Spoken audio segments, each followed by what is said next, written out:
Bueno, muy bien, bienvenidos todos. Vamos a dar inicio. El webinar se va a estar grabando y vamos a poder compartir con ustedes la grabación de lo que vamos a estar viendo aquí. Bueno, como saben, el webinar se llama Medición de Impacto Social, la realidad a través de los datos. Para que vean un poquito lo que vamos a estar haciendo hoy, bueno, se inscribieron 276 personas de distintos países: Argentina, Chile, Colombia, Ecuador, España, México, Panamá, Perú y Venezuela. Así que, bueno, si ven que estamos usando algunas palabras que en sus países no son tan comunes, nos preguntan por acá. La duración del webinar es entre 1 hora y media y 2 horas. Yo les recomiendo que reserven 2 horas, dependiendo de las preguntas que vayan surgiendo durante toda la sesión.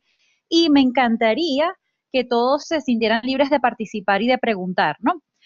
Porque, bueno, la idea es que ustedes le saquen el jugo a esta sesión. Yo preparé un material que considero que es el que normalmente la gente pregunta o tiene dudas, pero lo mejor y la manera de aprovechar esto al máximo es que ustedes mismos coloquen las preguntas que ustedes tienen en cuanto a sus proyectos y yo, bueno, las voy contestando a medida que las voy leyendo. Lo más sencillo es que ustedes la escriban en el chat para así no interrumpir como la fluidez de lo que se va diciendo. Y al final vamos a destinar un periodo para preguntas y respuestas que sí les puedo dar la palabra con el micrófono. Bien, otra cosa que me encantaría decirles es que esto es posible gracias a nuestros aliados y patrocinantes. En primer lugar, esta sala de webinar está siendo donada por la corporación Sitben y, bueno, muchos de ustedes fueron convocados a través de las siguientes organizaciones que se mencionan acá: el Impact Hub tanto de Caracas como de México, la red de asociaciones también de México, el Mass Challenge y distintas organizaciones tanto en Venezuela como en otros países. Si la presentación se les va a poder enviar, de todas maneras ya les vamos a explicar todas las distintas formas que tienen para recibir información de nosotros. Lo que vamos a ver hoy, la agenda que está prevista, es contarles un poquito sobre quiénes somos y por qué estamos haciendo esto, qué es medición de impacto y sobre todo qué no es medición de impacto, para que ustedes puedan luego tener más criterio a la hora de medir y de saber cómo evaluar o rankear una evaluación. ¿Cómo empezamos a pensar en medición? Si nunca lo he hecho, ¿cómo empezamos a pensar en esto? ¿Cómo elegir las variables a medir? ¿Cómo elegir la metodología más adecuada? Y cómo presupuestar una medición. Bien, vamos a contarle un poquito quiénes somos y por qué hacemos esto. Quantix es una startup de tecnología cuya misión es mejorar la calidad de las iniciativas sociales a través de la medición.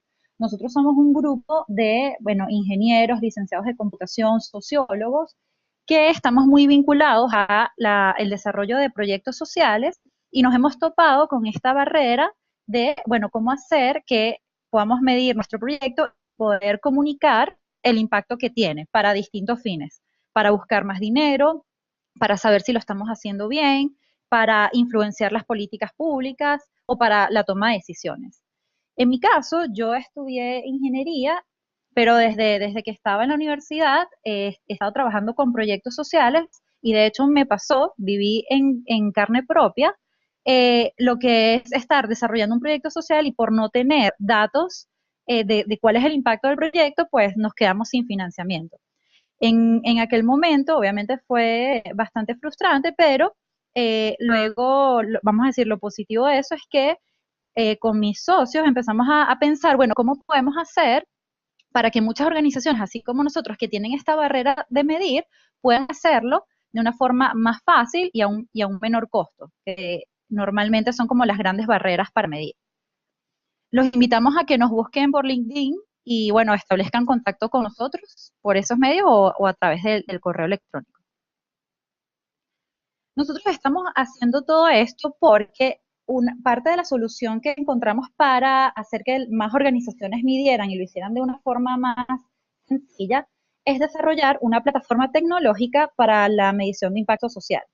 Esta plataforma tecnológica se está desarrollando desde hace ya 2 años. Hemos trabajado, bueno, arduamente con nuestros propios recursos y ahorita queremos desarrollar la fase final de esta plataforma para ponerla a disposición de muchas organizaciones y ONG para que puedan también medir a sus beneficiarios y poder comunicar el impacto que están teniendo. Entonces estamos llevando a cabo una campaña de crowdfunding a través de una plataforma que se llama Donadora, es una plataforma mexicana. Y bueno, como ustedes saben, el crowdfunding es un sistema de financiación colectiva donde muchas personas aportan un poquito. La campaña se llama Sin Data No hay Lana, y bueno, tienen muchas formas de participar. Obviamente entrando a la plataforma y donando, pero también si quieren participar simplemente compartiendo nuestro contenido, estamos haciendo un concurso para rifar una hora gratis de asesoría. Y la manera de concursar es seguirnos en Facebook, nuestras redes sociales en Facebook es Quantis, darle like al fanpage, compartir la última publicación de la página y la cuenta que tenga más likes en su perfil será el ganador. El ganador será anunciado el martes 14 de noviembre y pues después de que el ganador sea anunciado, pues nos pondremos de acuerdo para ejecutar esa hora de asesoría. Bien, ¿qué es la evaluación de impacto? Seguramente ustedes habrán escuchado este término mucho y la verdad es que se confunde con otras cosas. Otra parte de la introducción que quería darles es que es posible que se hagan preguntas en la plataforma y la idea es que ustedes participen para que, bueno, para que vayan midiendo el grado de conocimiento que van adquiriendo. Entonces, bueno, qué es medición de impacto? Medir impacto tiene que ver con identificar los efectos sobre hogares, individuos, instituciones o familias que se pueden atribuir al programa que yo estoy haciendo. Entonces, esto a mí me gusta resaltar dos cosas que son como lo primordial de la evaluación de impacto. Lo primero es cuantificar. Y digo esto porque a nosotros nos gusta, bueno, a los que trabajamos en proyectos sociales, normalmente nos es muy fácil contar el testimonio o contar el cuento de cómo se siente la gente en nuestros programas. Entonces, decimos cosas como, bueno, la gente está muy contenta, el programa es muy bueno, eh, y bueno, y obviamente se nos ve la pasión a la hora de hablar, pero a la hora de decir numéricamente cuál es el impacto, nos cuesta un poquito más. Entonces, el primer reto de evaluación de impacto es que ese efecto que yo estoy observando, poder decir, por ejemplo, ahora las personas están mejor, yo lo puedo cuantificar de alguna manera. Y la segunda, que es la más difícil, es demostrar que ese efecto se debe solo a mi proyecto y no a otra cosa que está sucediendo en el entorno. Esta es una de las cosas más difíciles de la evaluación de impacto y la manera de resolverlo tiene que ver en la forma como se diseña la metodología para medir. Ya vamos a hablar un poquito más de eso. Entonces, evaluación de impacto quiere decir identificar los efectos sobre los beneficiarios de mi programa o proyecto y demostrar que se debe solo a mí y no a otra cosa. Entonces, ¿qué nos puede ayudar a resolver o a responder una evaluación de impacto? Primero, si el programa tiene un impacto sobre los participantes y en qué magnitud. Esto es importantísimo. Si yo digo que después de mi programa las personas consiguen empleo, yo tengo que poder decir en cuánto. Tienen 30% más de probabilidad de conseguir empleo. Ya no es solo consiguen empleo en una forma ambigua, sino decir cuánto, en qué magnitud. Es 30% más, son 2 veces más que alguien que no participa, etcétera, etcétera. Lo segundo que me permite hacer una evaluación de impacto es saber si los impactos son mayores para un subgrupo de participantes. Por ejemplo, yo puedo querer saber si un programa determinado que yo estoy haciendo tiene más efectos sobre mujeres que sobre hombres. Entonces, a lo mejor una capacitación, por decir, en emprendimiento, nos damos cuenta que tienen más impacto en mujeres, bueno, porque las mujeres están más pendientes del hogar, están más pendientes de la educación de sus hijos, entonces este grupo aprovecha mejor el programa que yo estoy haciendo. Eso lo puedo saber cuando hago una evaluación de impacto. Y algo muy importante que me permite saber una evaluación así es saber si este programa es costo efectivo en comparación a otras opciones. Si yo quiero lograr esto mismo, vamos a poner el mismo ejemplo del empleo. Si yo quiero lograr 30% más de empleo en cierta población, ¿cuáles son las alternativas más baratas para hacer eso? Porque obviamente en este mundo de recursos finitos, yo siempre voy a querer lograr el mismo objetivo a un menor costo. Y finalmente, hay algo que a mí me gusta mucho incluir en las evaluaciones de impacto, que a pesar de que son cuantitativas, siempre es muy valioso incluir un complemento cualitativo para entender cuál es la explicación del desempeño de un programa. Si efectivamente encontramos numéricamente que el empleo aumentó en 30%, entender por qué sucedió, por qué el programa fue efectivo, por qué las personas lo aprovecharon mejor. ¿Alguien va a escribir?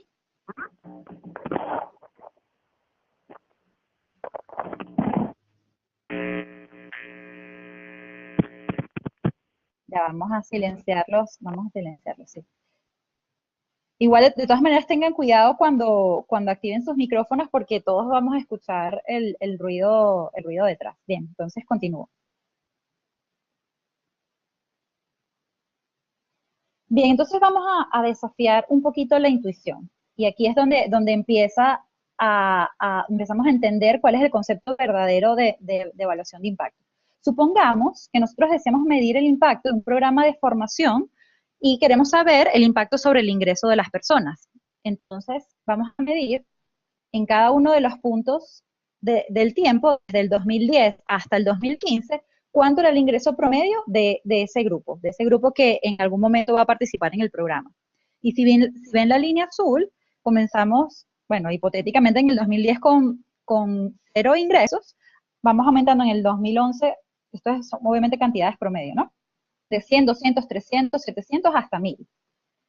Y la pregunta que les hago, y es donde vamos a empezar a hacer un sondeo, es, según el siguiente gráfico, el impacto del programa sobre los ingresos es positivo, negativo o no se sabe.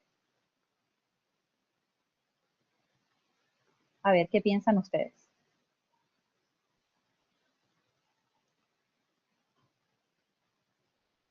Ajá. Muy bien, van respondiendo. Va ganando la opción número 1. ¿Qué opinan los demás? Faltan 50 personas por responder. Muy bien.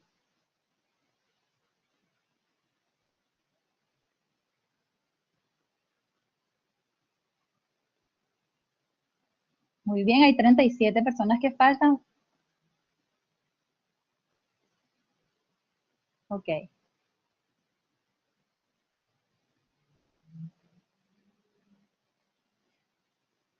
Bien, si no han visto en sus pantallas, les debe salir 3 opciones. Denle clic a la opción que ustedes crean que es la correcta. Es decir, según el siguiente gráfico, el impacto del programa sobre el ingreso es positivo, negativo o no se sabe.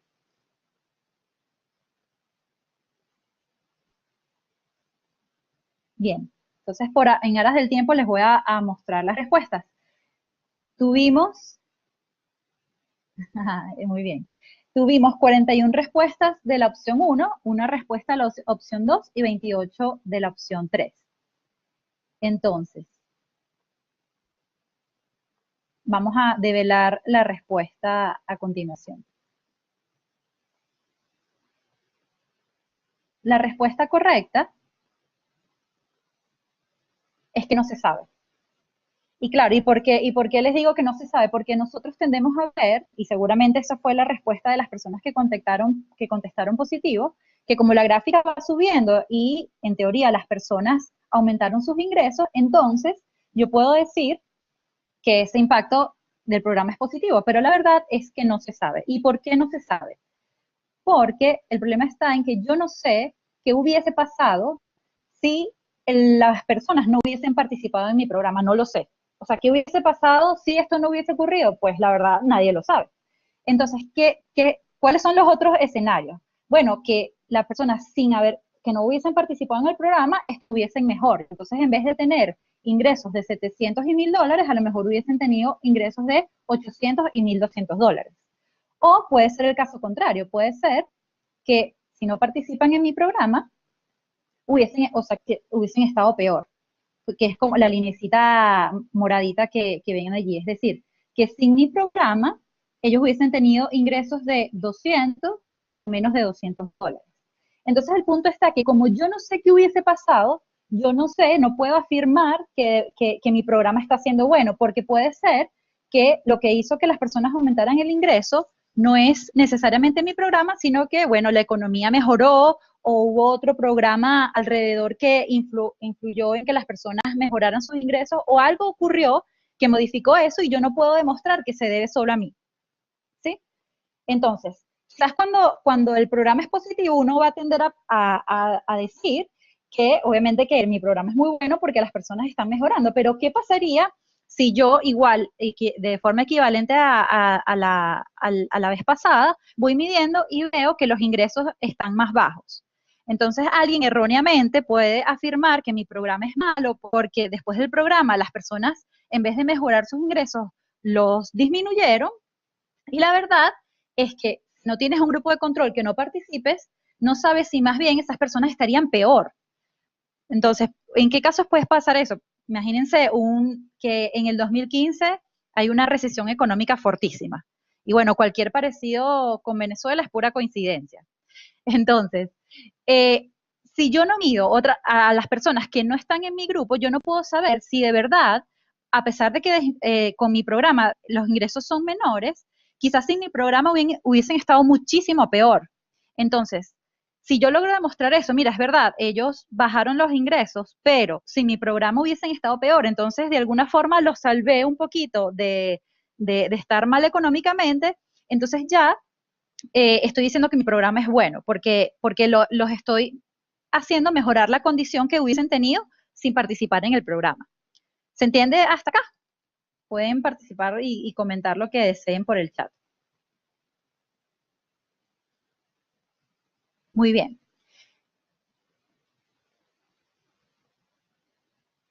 Entonces, por qué es importante hacer esto?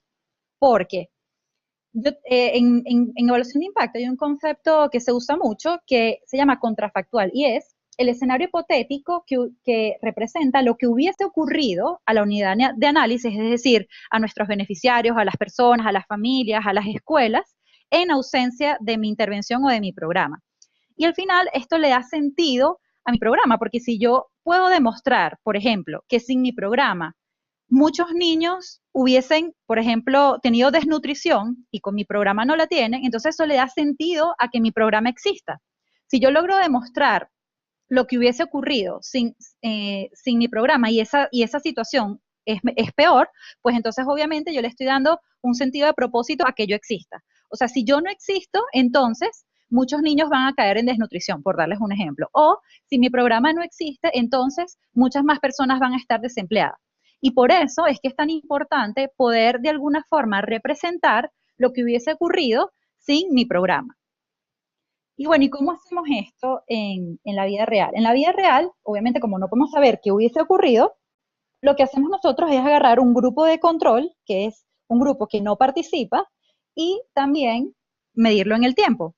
Entonces, qué es lo que pasa? Como el grupo de control también evoluciona, nosotros no podemos decir, como en el caso anterior, que el impacto sería el número completo que estamos midiendo en la variable de interés, ¿no? Sino que la definición de impacto realmente es la diferencia entre la variable al final del programa, que a mí me interesa, menos cómo está el grupo de control. Ese es mi verdadero impacto, que es esta diferencia que ven aquí en rojo. Porque es lo que le estaba diciendo, el grupo de contacto de control también evoluciona y sería un error decir que mi impacto es completo lo que estoy viendo en la gráfica. Tere, dices que hay mal audio, pero ¿es de la fuente o es algo tuyo en tu computadora? Contéstanos por aquí y yo igual voy avanzando. Perfecto, entonces vamos a esta nueva pregunta que les pongo acá.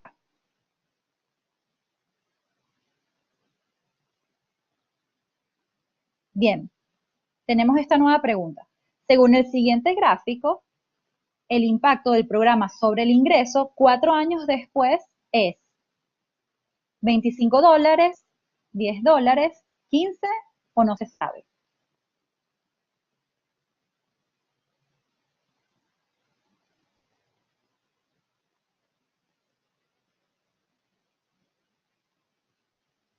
Esta es más fácil porque casi que se la soplé, pero bueno, vamos a esperar a que digan la respuesta.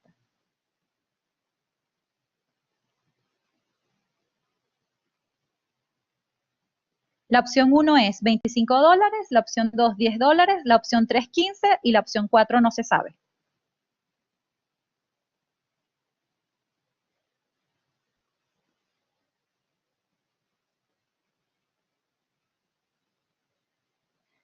Daniela, ¿quieres hablar? ¿Quieres, te doy la palabra?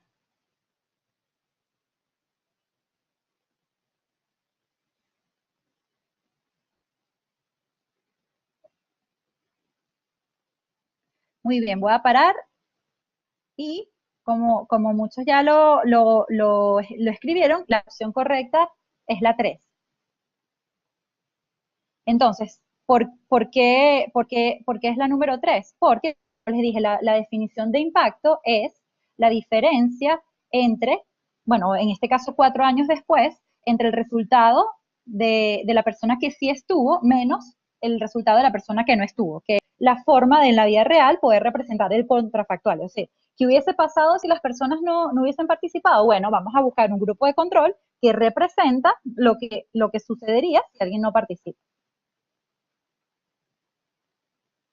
Bien, entonces, ¿cuál sería el error? Si no tengo grupo de control y yo mido, imagínense que no tenemos la linecita azul de abajo y no tengo grupo de control, no tengo manera de saber qué hubiese pasado si no hubiesen participado, yo pude haber medido y me da que el ingreso en el 2015 es de 25 y digo, bueno, como la persona empezó en 0 y ahora es 25, entonces mi impacto es que aumento en $25 el ingreso de las personas, pero eso sería totalmente erróneo porque en verdad, en la realidad, el grupo de control sin el programa también aumenta sus ingresos. Entonces, lo que es atribuible a mí es simplemente la diferencia entre los dos. Si alguien tiene una duda, siéntase libre de escribirla. Entonces, bueno, una vez que yo tengo este tipo de resultados, ¿qué tipo de afirmación puedo hacer sobre esto, no? Y aquí se los escribo para que lo tengan bien claro. Si yo hice esta medición, yo puedo afirmar que después de 4 años de la implementación, los que participan en el programa tienen en promedio ingresos de $15 superiores a los que no participan. Es decir, que participar en el programa aumenta los ingresos en 1.5 veces. Fíjense lo potente de la afirmación que estoy haciendo. Lo estoy cuantificando y estoy diciendo cuánto más están mejor esas personas después de mi programa en alguna variable que a mí me sea de interés, ¿no? Y este es el tipo de cosas que nosotros tenemos que poder comunicar tanto a nuestros donantes como a todos nuestros stakeholders del programa. Entonces, ¿cómo llegamos a poder afirmar este tipo de cosas, ¿no? Aquí les pongo otros resultados de evaluaciones de impacto de la vida real para que ustedes tengan idea de las cosas que uno puede afirmar una vez que tiene una evaluación de impacto.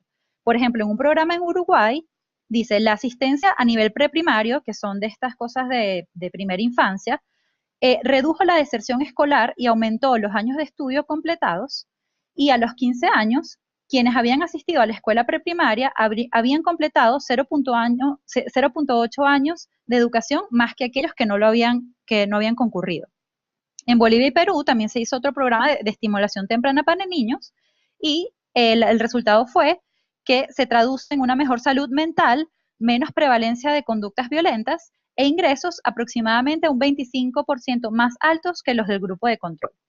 Entonces, la moraleja de esta parte, que es la que yo quiero que ustedes vean, es que es de la importancia de primero poder hablar con datos y de poder cuantificar, y segundo, que la forma de poder llegar a esta conclusión es teniendo un grupo de control. Aquí me pregunta, ¿no se sumaría la diferencia de los 2 años? ¿Cuáles 2 años? Porque bueno, al final voy a regresar un poquito a la gráfica, ¿no? Aquí yo estoy midiendo el impacto, o sea, obviamente el ingreso va creciendo, pero en el momento del 2015 su ingreso mensual es de $25 versus alguien que en ese momento tiene 10. No estoy contando la acumulación, ¿no? O sea, quizás si fuese el ingreso acumulado hubiese sido obviamente la suma de todos los años anteriores, pero como estoy midiendo el ingreso mensual en ese punto del tiempo, entonces en ese caso no se suman. No sé si aclaré la pregunta para la persona que me lo estaba contestando. el que me lo estaba preguntando. Bien.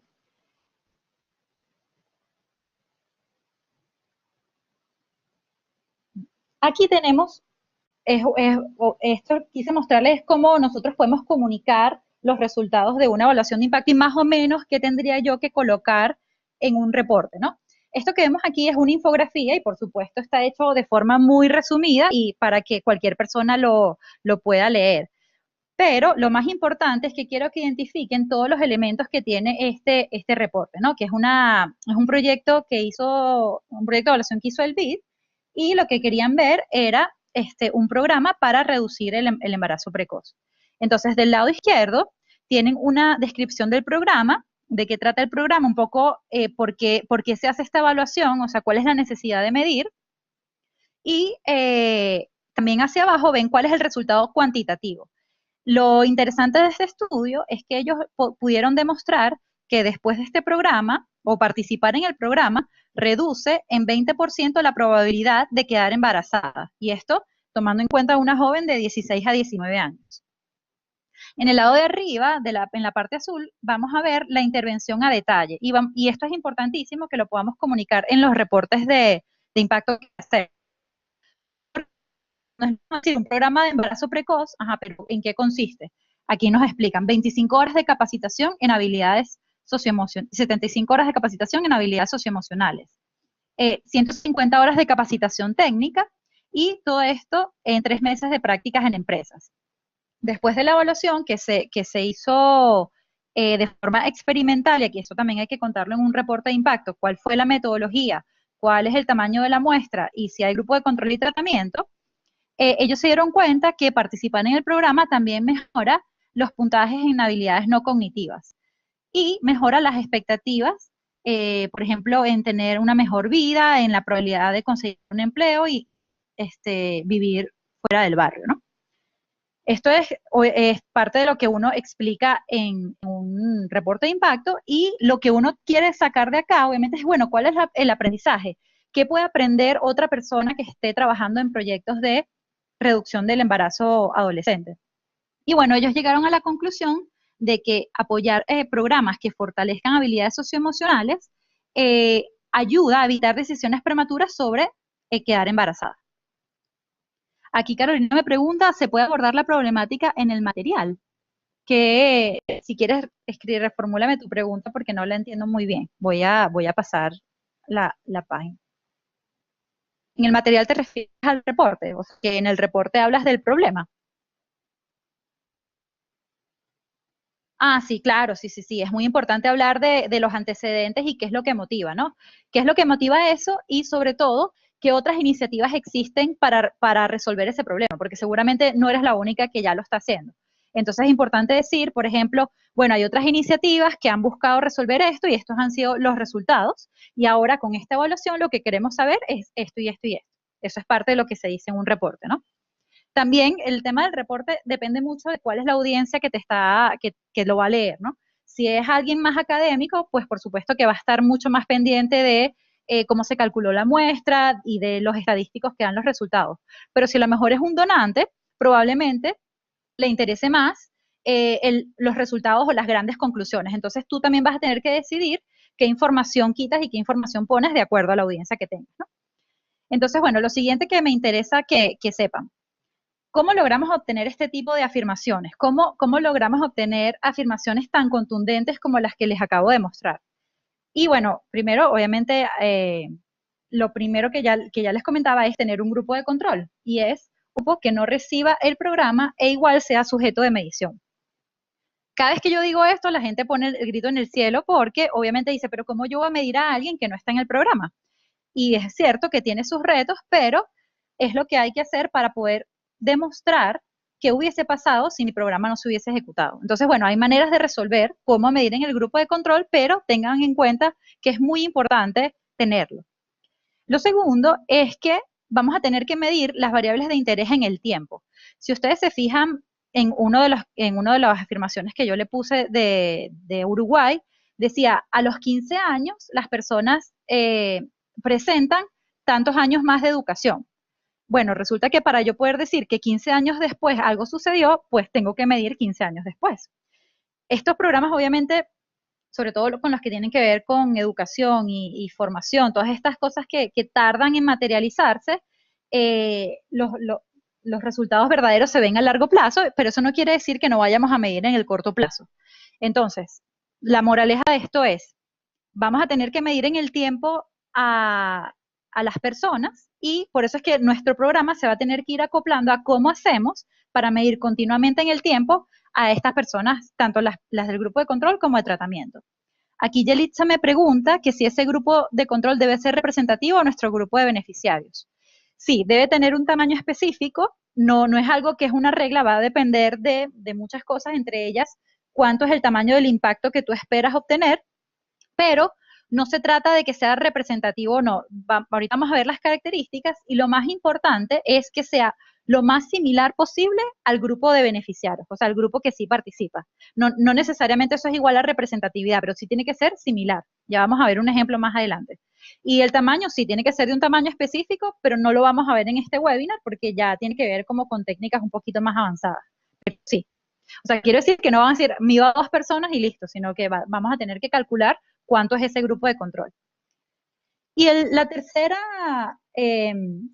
requisito para que una evaluación sea lo más rigurosa posible es que la forma de que las personas entren al programa sea con una selección aleatoria, que esto es lo que llamamos una evaluación experimental.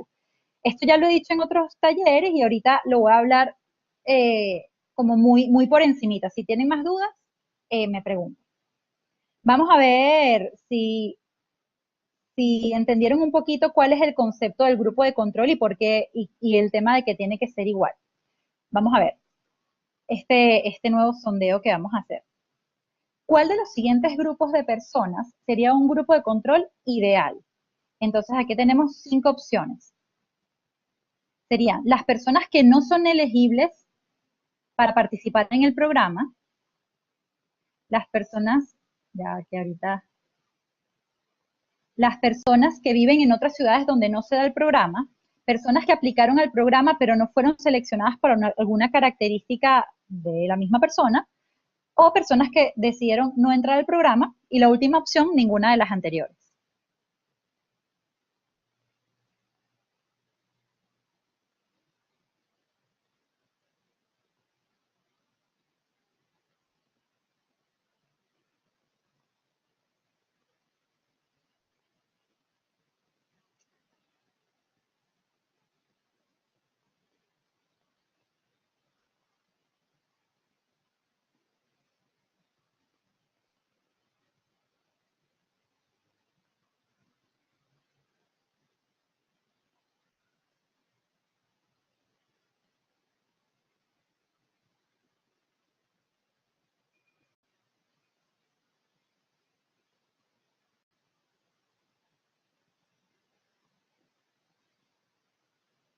Muy bien, están participativos. Faltan como 40 personas por responder. A ver si responden rapidito para mostrar las respuestas.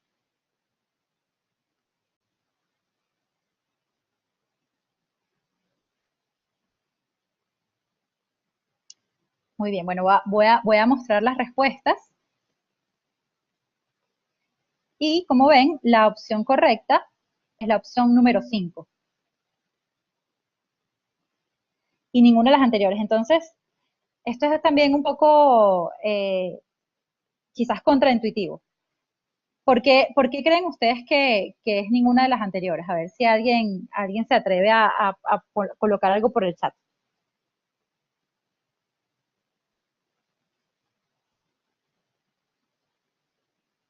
Nadie. Bueno, muy bien. Fíjense, la idea es buscar un grupo de control lo más similar posible a el grupo que participa. Entonces, ya les voy a explicar por qué tiene que ser aleatorio, que alguien lo puso por ahí. Las personas que decidieron no entrar al programa, por definición, son distintas a alguien que sí decide participar. Por ejemplo, si yo estoy colocando un programa de empleo y hay alguien que sí quiere participar versus alguien que no quiere, entonces, por supuesto, ese alguien que no quiere tiene características distintas, tiene motivaciones distintas, a lo mejor realmente no le interesa conseguir trabajo, etcétera, etcétera, etcétera. Entonces, ya de por sí, si yo comparo a alguien que decidió no entrar en el programa, esa persona es probable que tenga resultados inferiores a alguien que sí quiere entrar y está motivado y busca la información, etcétera, etcétera, ¿no? Entonces, si yo los comparo y mido el resultado al final, yo no voy a saber si es que efectivamente mi programa fue bueno o es que la persona que no entró, de todas maneras, no hubiese entrado a un empleo, pero es que ni que hubiese hecho nada. Entonces, como hay características que simplemente yo no puedo observar, es decir, qué cosas no puedo observar, no puedo observar su motivación, no puedo observar su capacidad para buscar empleo, si está bien capacitado, a lo mejor lo puedo medir, pero hay cosas que no, que son mucho más difíciles de observar. Entonces, por eso, el grupo de control ideal, que yo sé que no siempre lo podemos hacer, pero el ideal es aquel que es estadísticamente indistinguible del grupo que recibe el programa antes de recibirla. Y la manera de hacer eso es que lo que determina el ingreso al programa es algún elemento del azar, es decir, una lotería, una moneda, un número aleatorio. La persona llega al programa y dice, yo quiero participar. Lanzamos una moneda, si le sale cara, entra al programa, si le sale sello, no entra. Entonces, ¿para qué hacemos esto? Obviamente no para amargarle la vida a nadie, sino que es la única manera de poder garantizar que las características de ambos grupos van a estar balanceadas. Es decir, por el azar, yo voy a tener la misma cantidad de personas motivadas, tanto en el grupo de tratamiento como en el grupo de control. Voy a tener la misma capacidad de personas que están educadas en el grupo de tratamiento y en el grupo de control. Y así, en muchas variables, tanto que se pueden observar como que no se pueden observar, y eso es lo que hace que ambos sean estadísticamente comparables. Como en la vida real no siempre podemos hacer esto, y eso yo estoy muy consciente, solo quiero que ustedes vean qué tendríamos que hacer si queremos llegar a la mayor rigurosidad posible en una evaluación. Entonces, como no siempre podemos hacer esto, bueno, tenemos otras formas de buscar un grupo de control en caso de no aleatorizar. Siempre tenemos que estar claros que la idea es que sea lo más similar al grupo que sí participa. Entonces, normalmente la gente me dice, bueno, yo tengo mi programa en la ciudad tal, ¿qué tal si mi grupo de control es lo que están en la otra ciudad? Y bueno, la respuesta es, bueno, ya de antemano tú estás identificando una característica que los hace diferentes. Entonces, cuando tú miras los resultados de tu programa, no vas a saber si es porque la ciudad son diferentes las personas, o porque efectivamente tu programa fue bueno. Entonces, hay que buscar en la medida de lo posible alguna característica que me divide estos dos grupos, pero que no sea algo que los haga distintos a priori. Entonces, ¿qué cosas puede ser? Una chica me estaba contando de un programa que era una biblioteca que de alguna forma era itinerante, ellos prestaban libros, y me dice, bueno, por razones ajenas a nadie, no se decidió así, los viernes en la mañana hay un grupo que no viene, pero eso fue mucha casualidad. Entonces, ese grupo puede ser el grupo de control. Y claro, la respuesta es, claro, no es el ideal, pero sí lo puedes usar porque como fue casualidad que ese grupo no va a recibir la intervención, el programa que tú estás haciendo, entonces es el grupo perfecto porque en todas las demás características es igual a los otros niños que sí lo van a recibir. Entonces, hay formas de en la vida real buscar un grupo de control sin aleatorizar. Aquí Alicia me hace una pregunta, dice, bueno, Elizabeth, ¿el grupo de control puede ser un grupo que haya sido seleccionado para otro programa?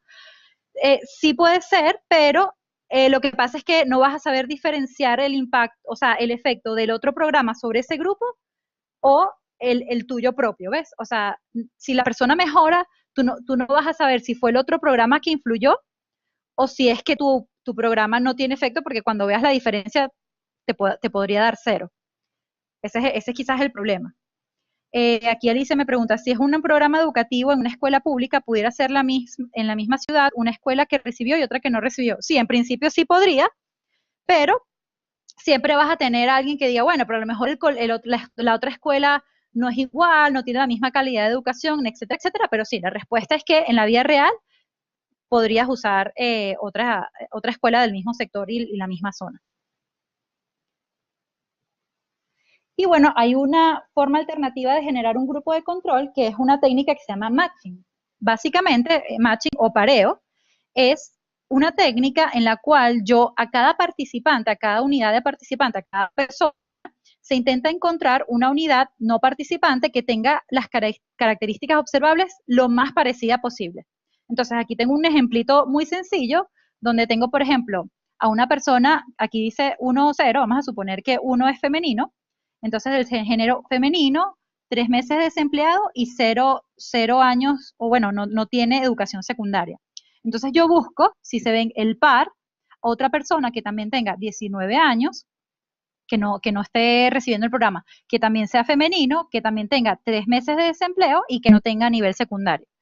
Entonces, esta es una manera para poder buscar un grupo de control que no participe y que de alguna forma yo me asegure de que tiene las características similares al grupo que sí participa. Gisela, levantaste la mano, pero no sé si es que quieres decir algo o es que le diste al botón sin querer. Entonces, bueno, y eso lo voy haciendo con cada persona que participa, tengo que encontrarle un par de alguien que no participe que tenga esas mismas características, ¿no? En este caso, en este ejemplo que les pongo, es un match exacto. O sea, quiere decir, yo buscar el mismo género, exactamente los mismos meses de desempleo y exactamente la misma edad. Pero en la vida real probablemente no tenga una base de datos tan grande que me permita encontrar el match exacto. Entonces, lo que uno hace es hacer como un promedio y ver que, bueno, que la mayoría de las variables coincidan. Entonces, como moraleja, la búsqueda de una buena pareja para cada participante requiere aproximarse lo que más podamos a las características que explicarían la probabilidad del individuo de recibir el programa. Entonces, en este caso, yo estoy asumiendo que la edad, el género, los meses de desempleo y el nivel de instrucción secundaria influyen en la probabilidad de recibir el tratamiento. En tratamiento, en este caso, el programa, ¿no? Aquí alguien me pone, tiene unos numeritos, pero me pone, a lo mejor pueden usar a los no seleccionados de control y en la siguiente iteración ellos sí reciben el apoyo. Exactamente, esa es una forma que se hace cuando yo de alguna forma no puedo excluir a nadie del programa, ¿no? Imagínense algo que sea por ley o algo que bueno, el programa sea para absolutamente todo el mundo. Yo lo que puedo hacer es retardar el ingreso de las otras personas que mientras no estén en el programa van a ser mi grupo de control. Y eso se hace muchas veces. Lo malo de esa aproximación es que no voy a poder medir impactos de largo plazo porque en algún momento el grupo de control va a entrar y va a recibir el programa. Esa es la única desventaja, pero sí se hace y bueno, es una buena manera de hacerlo mientras no puedes excluir a nadie. Bien, entonces, para cerrar esta parte, el reto de una evaluación de impacto es demostrar cuál hubiese sido el resultado de los participantes sin mi programa. Y eso requiere tener grupo de control, medir las variables en el tiempo y, idealmente, seleccionar de forma aleatoria a los participantes. Bien, ¿y qué no es evaluación de impacto? Esta es algo que me gusta mucho decir porque normalmente se confunden las dos cosas.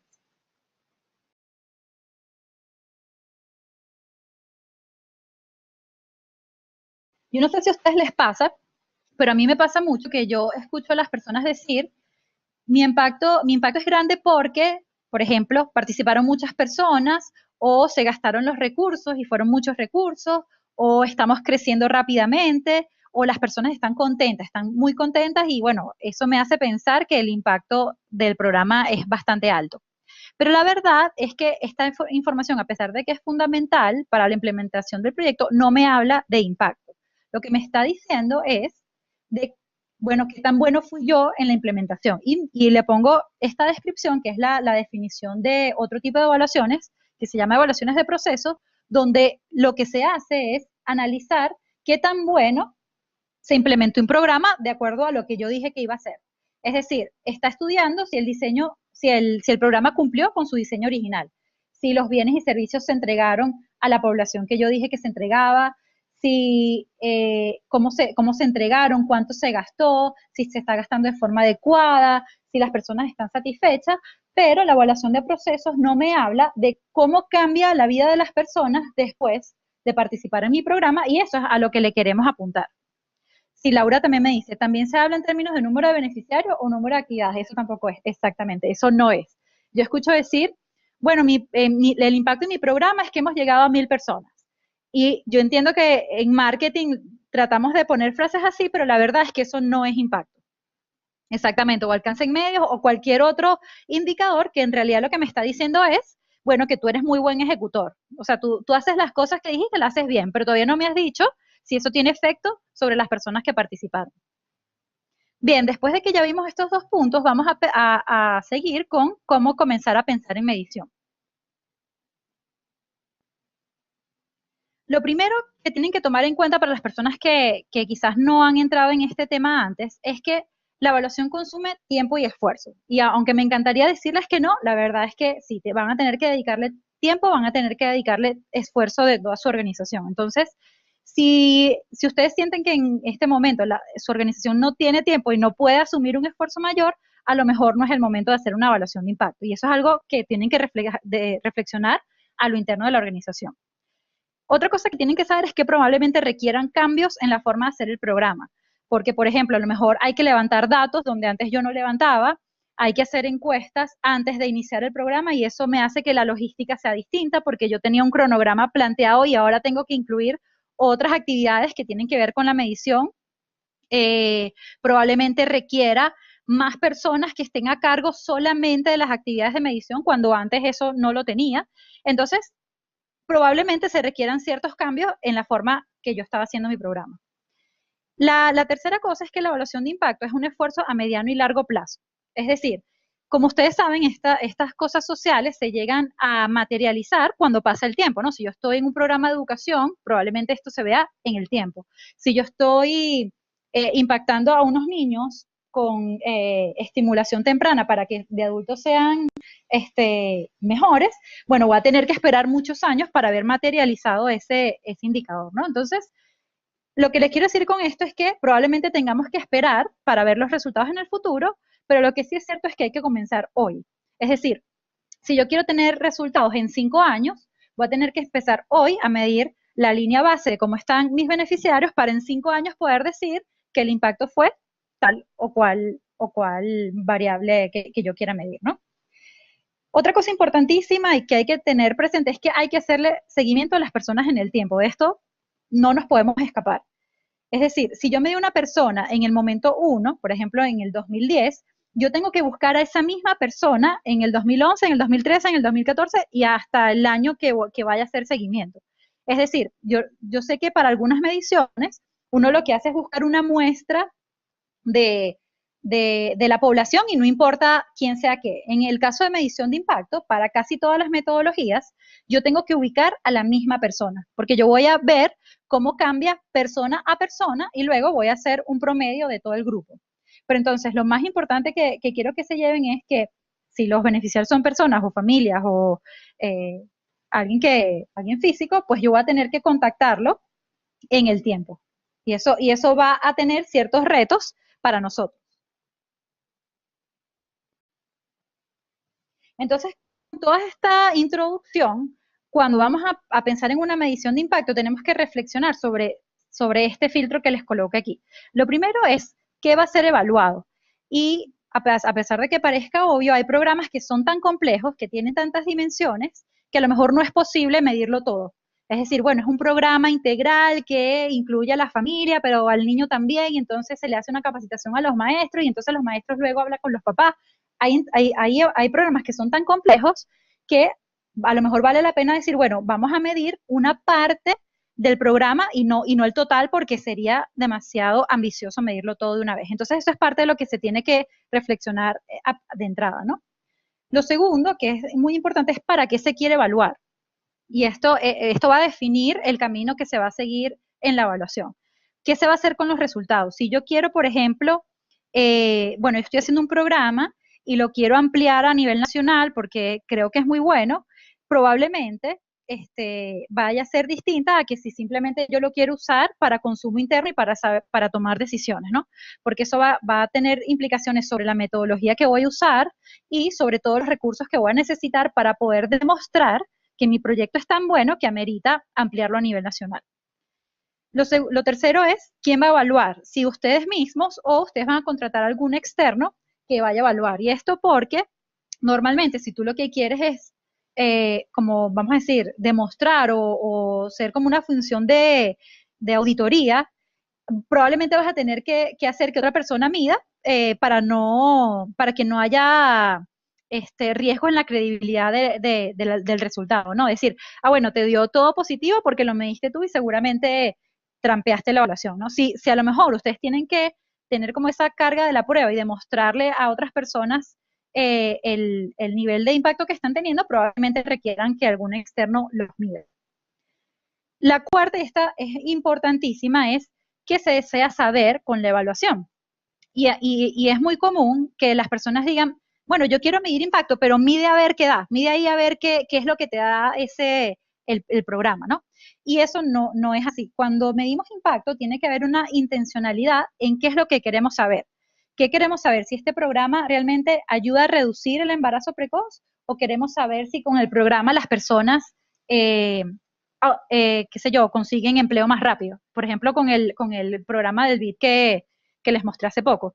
Fíjense que era una capacitación para jóvenes mujeres que tenía mucho que ver con capacidades técnicas y habilidades socioemocionales para conseguir trabajo. Pero realmente el objetivo final no es, a pesar de que sí es bueno que consigan trabajo, el objetivo principal era reducir el embarazo precoz.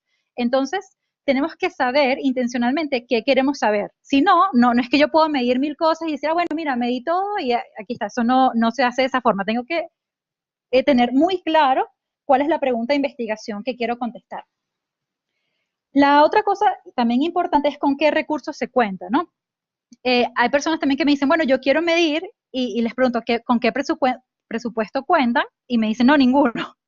Bueno, a pesar de que podemos tratar de ahorrar en algunos rubros, la verdad es que vas a requerir hacer cierta inversión tanto en capital humano como en otros recursos, ¿no? Entonces, hay que saber con qué presupuesto cuentas, si es corto, si es más largo, o si tú puedes levantar dinero para medir, va a depender también de qué metodología vas a hacer y hasta dónde vas a llegar con tu medición.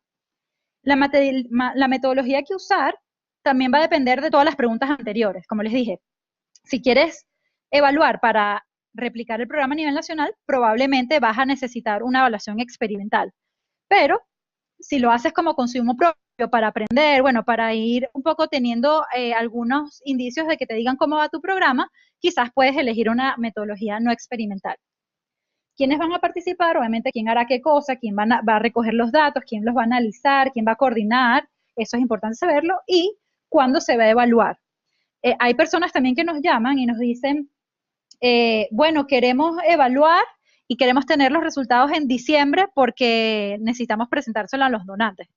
Y nosotros decimos, bueno, no podemos porque aunque midamos ahorita, lo que podemos medir es la línea base, pero los resultados van a estar, no sé, 1 año después, 2 años después, dependiendo de cuándo creas tú que los impactos se materialicen, ¿no? Entonces, por eso es que siempre es importante pensar desde mucho antes, eh, realizar una evaluación antes de estar en la urgencia de requerir los resultados. La ruta frecuente para las mediciones son la pregunta, ¿qué se quiere medir? ¿Cuál va a ser el diseño metodológico? ¿En qué rubros necesito invertir? Medir las variables antes de empezar el programa, que es lo que les estaba comentando de hacer la línea base, y luego de que se hace el programa, bueno, contactar a los beneficiarios 1, 2 años, 5 años después. Y fíjense que de esta ruta, los 4 primeros pasos se hacen antes de iniciar el programa. ¿Por qué les digo eso? Porque también muchas personas nos llaman y dicen, bueno, ya terminé mi programa, ya culminé, ahora vamos a medir. Y nosotros lo que decimos, bueno, nos llamaste muy tarde. Realmente nos tienes que llamar desde que estás diseñando el programa para que los indicadores que te vamos a proponer tengan sentido con la ejecución que tú estás haciendo, ¿no?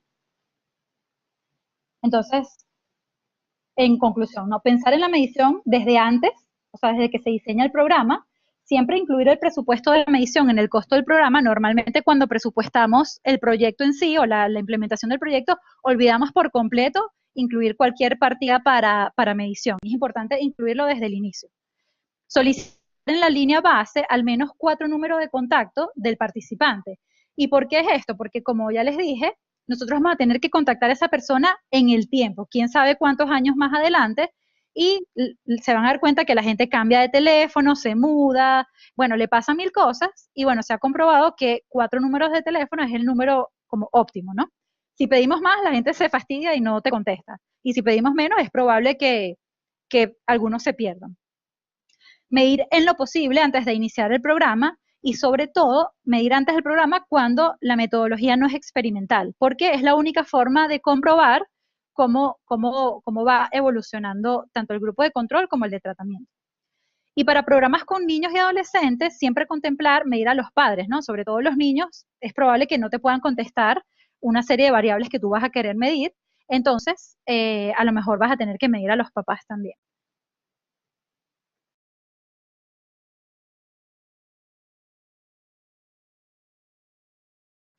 Estamos midiendo con encuestas, que es bastante probable que lo hagamos porque quizás es el costo más, es un método como más eficiente.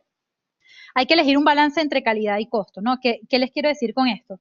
Normalmente, para los estudios que hace el BID o el Banco Mundial, contratan encuestadores en hogares que van a las casas, consiguen a la persona en su hogar y le hacen la encuesta. Pero eso obviamente es mucho más costoso, a pesar de que la calidad es muy alta, pues es más costoso. Entonces, nosotros tenemos que sopesar, bueno, qué nivel de calidad queremos y cuánto estamos dispuestos a invertir en esa información que vamos a querer. Entonces, bueno, ahí les pongo planificar desde el diseño del instrumento hasta el pilotaje. Esto es importantísimo, que es una actividad que normalmente olvidamos. Una vez que se diseña el instrumento, hay que pilotearlo. ¿Qué quiere decir pilotearlo?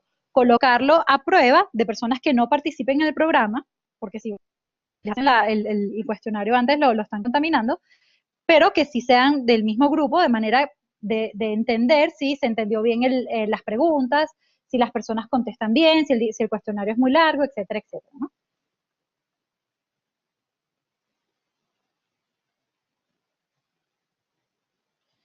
Otra recomendación que les tengo es que si se interesan más en el tema de evaluación de impacto y quieren profundizar, ingresen al portal del BID de evaluación de impacto. Ahí les coloco la ruta, pero obviamente como es muy larga, lo mejor es que lo googleen. Ahí van a encontrar plantillas de presupuesto, checklists para la evaluación, diagramas de Gantt, cómo calcular la muestra, y creo que incluso hay modelos de cuestionario que pueden utilizar para medir distintas variables. Entonces, les recomiendo que se den un paseo por allá y revisen toda la información, que de verdad está muy buena. Está bastante completa ese portal. Bien, ahora vamos a entrar en una cosa que es de las que más causa dudas, que es cómo elegir las variables a medir en mi evaluación, ¿no? Si tienen alguna pregunta, siéntanse libres de escribirla por el chat.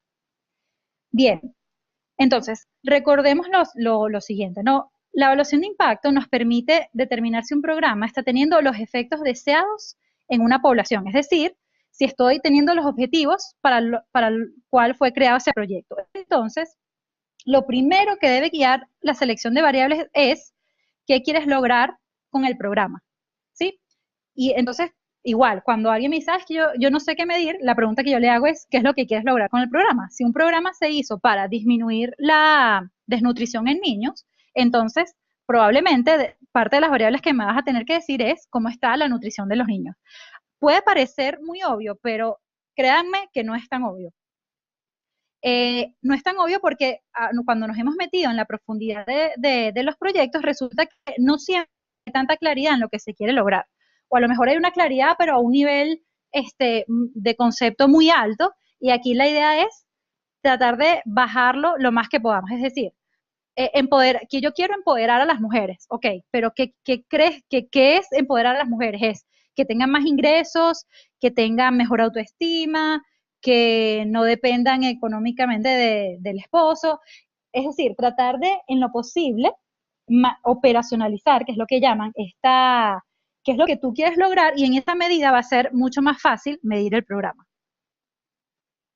Una vez que está listo el qué quiero medir, que obviamente tiene que venir de cuáles son los objetivos del proyecto, lo siguiente a pensar es en el cómo.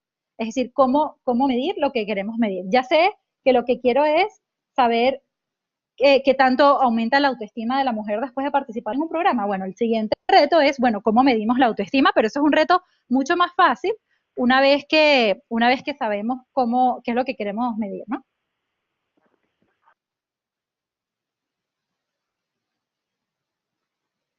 Bien, y aquí es donde metemos el concepto de indicador. Seguramente ustedes van a encontrar muchísima bibliografía de qué es un indicador, pero a mí me gusta esta definición sencilla, que es una medida que apunta a la ocurrencia de algo, es decir, algo que intenta representar otra cosa en el mundo real, ¿no? Y sobre todo en el campo social, nosotros vamos a necesitar usar proxies, indicadores proxies, que básicamente son una medición o una señal que aproxima o representa un fenómeno ante la ausencia de una medición o señal directa. El ejemplo más claro es, si yo quiero medir la salud del corazón, bueno, probablemente no va a poder hacer un electrocardiograma y que un médico diga si el corazón está bien o mal, sino que un indicador proxy sería, bueno, vamos a medir la presión arterial. Como tienes la tensión, puede ser un indicador proxy, obviamente no es directo, pero se aproxima a saber cómo está la salud del corazón. Y en el sector social vamos a ver muchas cosas así. A lo mejor no podemos medir directamente cuál es ese fenómeno que queremos ver, pero de forma indirecta nos podemos tratar de aproximar. Y esa aproximación va a ser de mayor o menor calidad, también dependiendo de los instrumentos que tengamos y cuánto estemos dispuestos a pagar por esa información que queremos, ¿no? Un ejemplo que yo siempre doy es que en un programa que tenemos en Panamá de salud, nosotros queremos saber el impacto en la salud de los niños de construir un alcantarillado. Y dijimos, bueno, ¿cómo medimos la salud? Bueno, vamos a medir la presencia de parásitos intestinales en los niños. Pero claro, ¿qué quiere decir medir parásitos intestinales en los niños? Que vamos a tener que agarrar pruebas de heces de cada niño, hacer una prueba e identificar los parásitos que ahí están. Entonces, fíjense, a lo mejor un indicador que parece que es sencillo, a la hora de implementarlo es muy costoso. Entonces, yo siempre digo, para elegir los indicadores es un balance entre cuánto dinero tienes para invertir y hasta con qué calidad quieres saber esa información. Ya vamos a entrar un poquito más en eso. Y aquí tenemos 3 herramientas para saber qué medir. La primera y la que yo les recomiendo a todos que hagan es la teoría del cambio. Es una metodología que nos ayuda a ordenar en una cadena causal qué se quiere lograr y cómo se cree que ese cambio va a suceder. Lo segundo que también les recomiendo, sobre todo para los programas que ya tienen tiempo ejecutándose, es estudios cualitativos propios. Es decir, que busquen entrevistas, focus groups, que busquen hablar con los beneficiarios de esos programas para saber por qué ocurren los cambios que ustedes están viendo. ¿Qué ocurre? ¿Qué cambios observan ellos? ¿Cuáles cambios se manifiestan primero? Y esto puede orientarnos mucho a la hora de saber qué cosas queremos medir primero. Y lo tercero, pues por supuesto, hacer como toda una investigación de otras evaluaciones y saber qué se sabe de intervenciones parecidas a la mía, si han tenido impacto, de qué tamaño son los impactos, cómo midieron en esos momentos. Es muy útil para orientar nuestra medición también.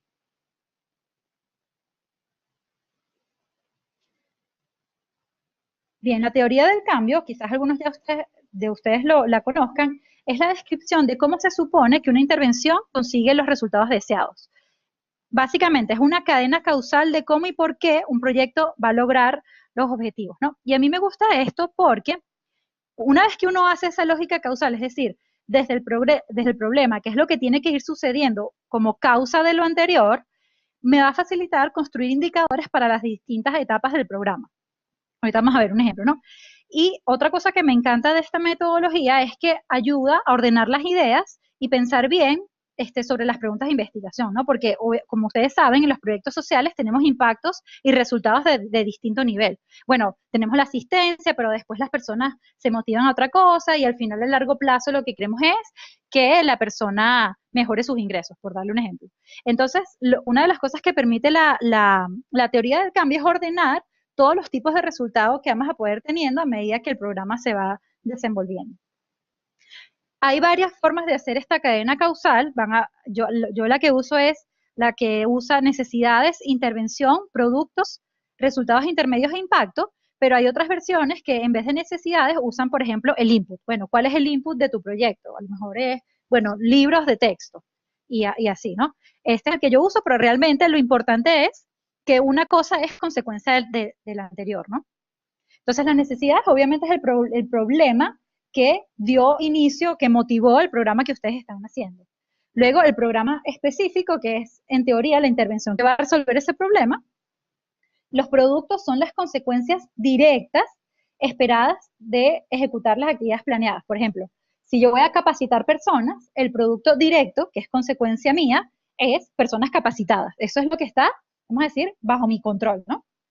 Los resultados intermedios son esos cambios en conocimientos, actitudes y capacidades que suceden una vez que ya yo me fui.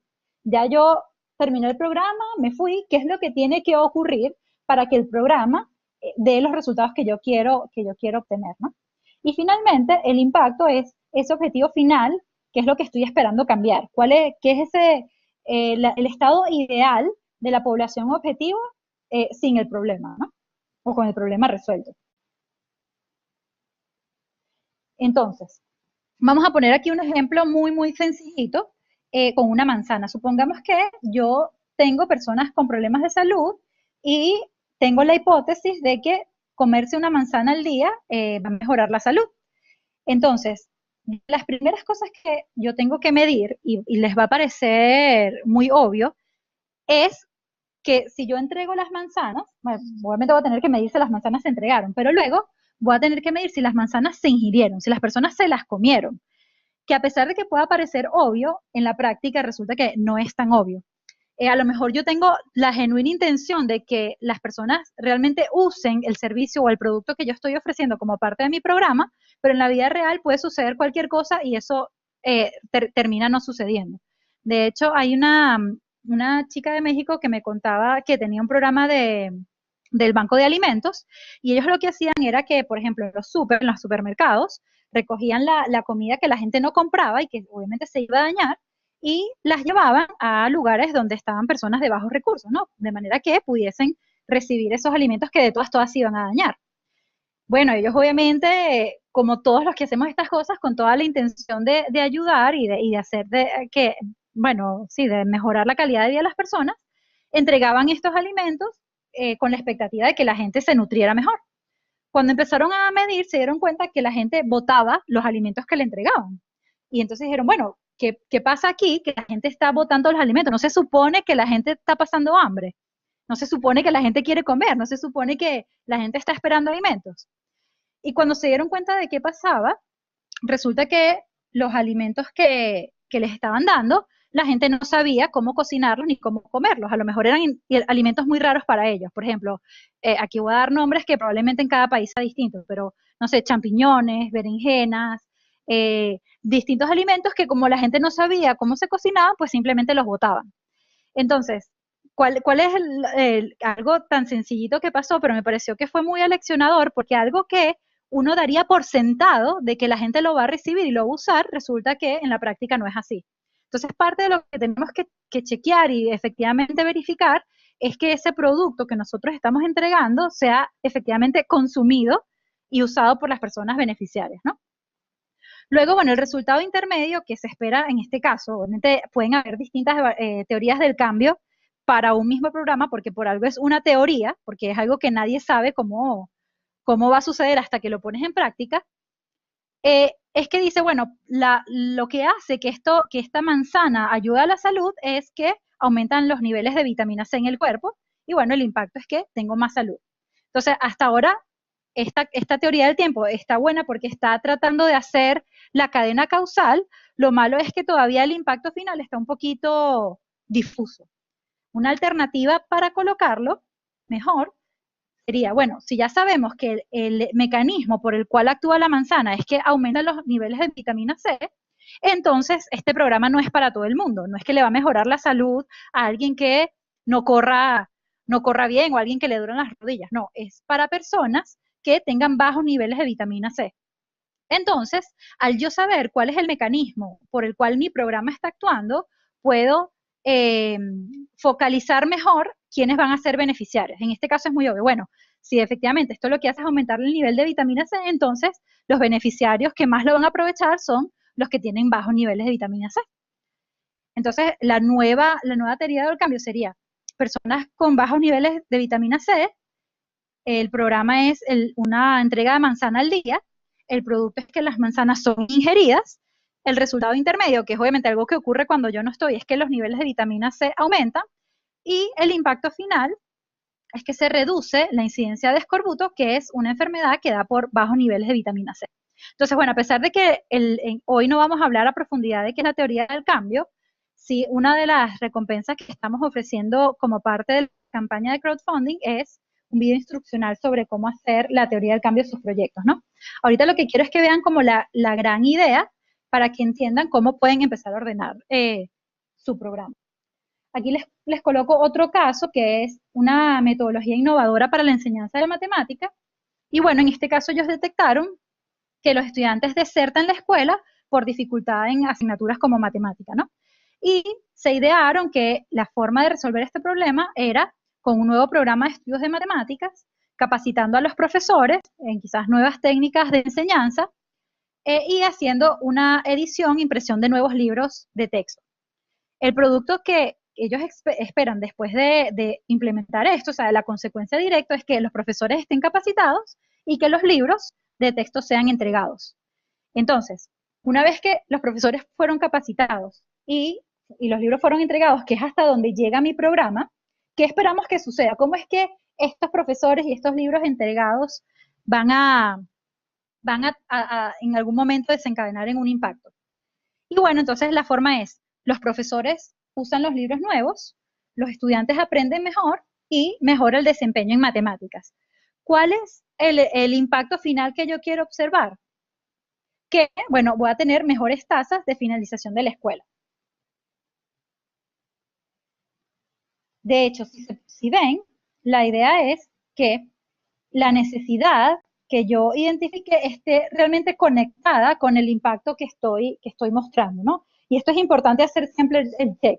Si yo, como les dije, identifiqué que el problema era desnutrición, pues entonces el impacto que yo comunique va a tener que ser nutrición, porque justamente estoy diseñando el programa para disminuir la nutrición. Si lo que detecté fue problemas de lectoescritura, entonces el impacto que yo voy a tratar de comunicar es, o que voy a medir es, cómo mejoró la lectoescritura de las personas que fueron beneficiarias. Y una fase adicional que no siempre se tiene que hacer, pero es muy útil colocarla, es cuál es el impacto a largo plazo. ¿Qué pasa si efectivamente los niños aprenden mejor matemáticas y tienen mejores tasas de finalización de la escuela?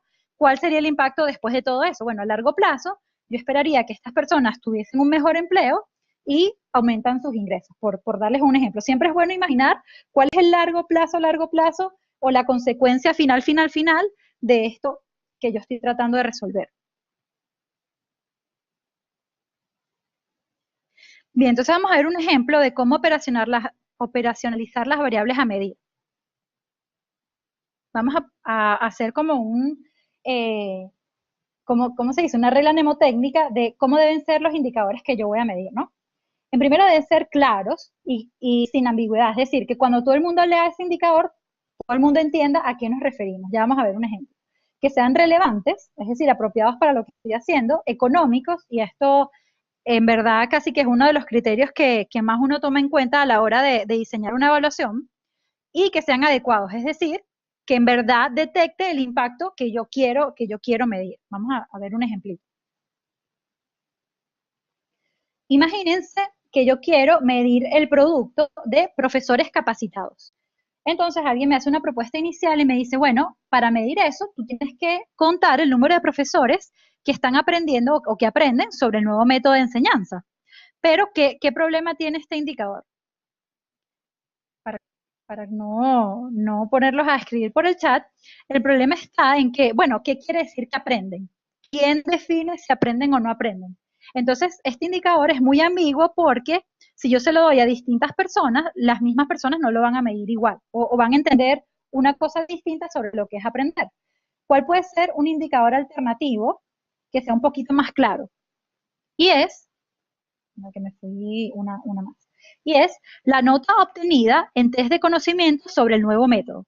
Entonces la nota es un indicador mucho más objetivo porque es, bueno, la nota que saque el profesor en esta prueba de conocimientos que tengo acá. Entonces es más claro, es más preciso, no es ambiguo y todo el mundo entiende que es, claro, definir y acotar más el área de aprendizaje, por supuesto. Aquí podemos acotar y acotar y acotar, ¿no? Entonces, pero alguien me puede decir, bueno, es verdad, eso es muy claro, si le hacemos una prueba de conocimientos, pero en verdad los conocimientos no me ayudan a ver si el programa está bien, porque puede ser que el profesor se sepa muy bien el concepto de la clase o del nuevo pensum, pero sea terrible dando la clase. Entonces, un indicador que para él es más adecuado es la nota obtenida de ese profesor en evaluaciones de supervisores, ¿no? A través de la observación en clase. Entonces, por supuesto, es mucho más adecuado porque voy a poder realmente capturar un poco mejor eso que quiero medir. Y como les digo, es un proxy, porque obviamente esto quiere decir que en verdad el profesor es excelente. Cuando es alguien, un tercero que lo está evaluando, bueno, obviamente no, pero es lo más cercano que puedo llegar a capturar cómo se desempeña ese profesor en la clase y si efectivamente está utilizando las técnicas de enseñanza que le fueron dadas en la capacitación. Entonces, este indicador tiene la ventaja de que es más adecuado para medir exactamente lo que quiero, pero la desventaja es que obviamente me va a costar un poco más. Y aquí es donde yo, como administradora de mi proyecto, voy a tener que decidir un balance entre claridad o que sea adecuado y la economía del indicador y del cuánto presupuesto tenga para la evaluación. ¿Se entiende hasta ahí ese concepto?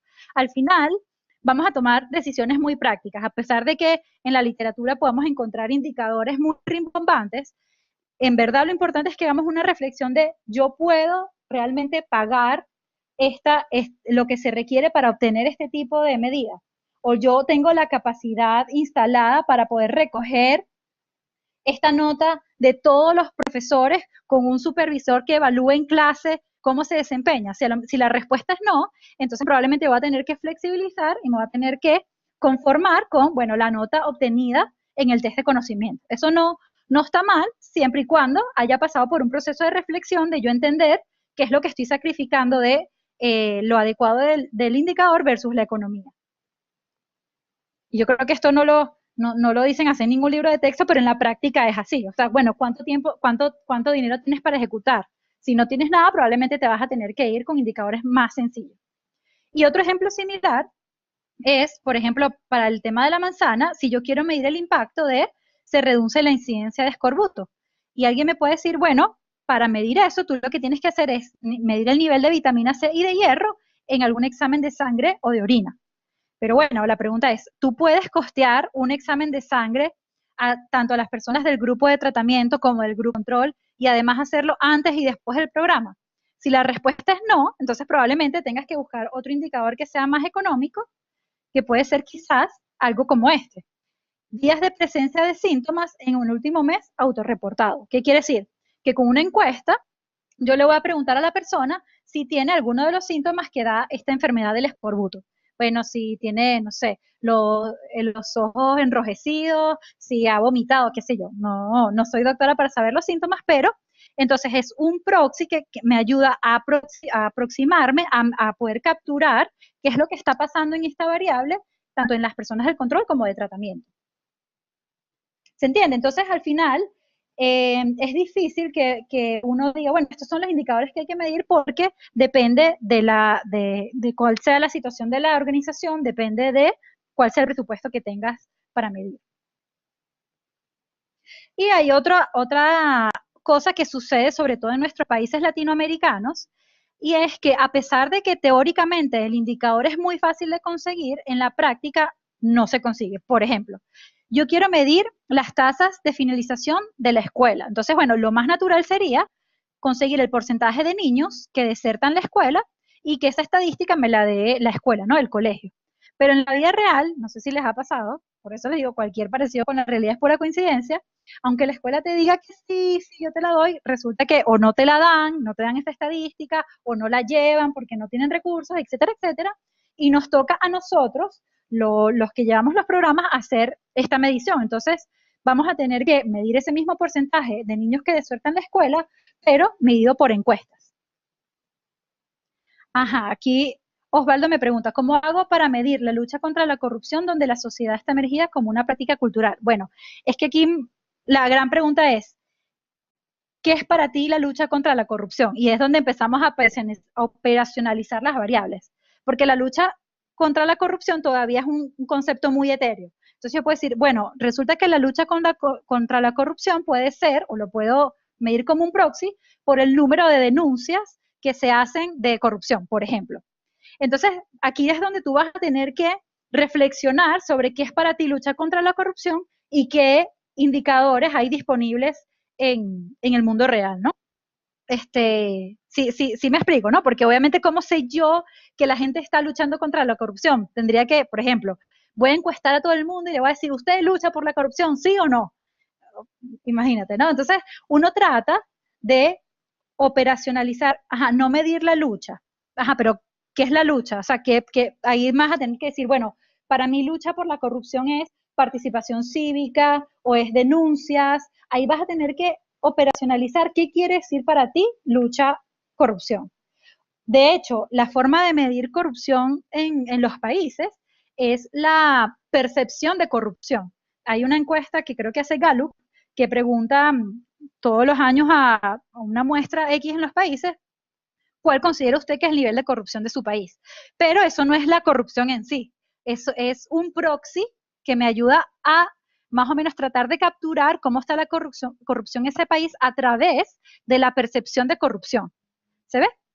Entonces, ahí es donde uno va a tener que empezar a ver qué medidas existen, eh, pero para estas cosas tan etéreas difícilmente yo voy a poder medir directamente el nivel de corrupción. Voy a tener que usar algún proxy que me ayude a entender cuál es la dinámica y comportamiento de esa variable.